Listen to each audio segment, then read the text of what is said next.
সেনাপ্রধান জেনারেল ওয়াকারুজ্জামান বলেছেন, সাম্প্রদায়িক সম্প্রীতি আমাদের দেশের গর্ব।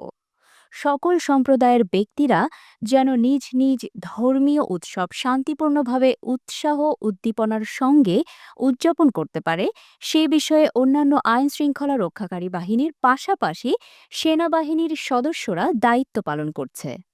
মঙ্গলবার ২৪শে ডিসেম্বর খ্রিস্টান ধর্মাবলম্বীদের বড়দিন ও নববর্ষ উদযাপন উপলক্ষে ঢাকাস্থ কাকরাইলে অবস্থিত আর্চ বিশপের হাউস পরিদর্শনকালে তিনি এসব কথা বলেন।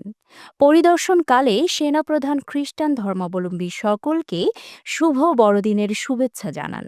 আন্তঃবাহিনী জনসংযোগ পরিদপ্তর এক সংবাদ বিজ্ঞপ্তিতে এই তথ্য জানান।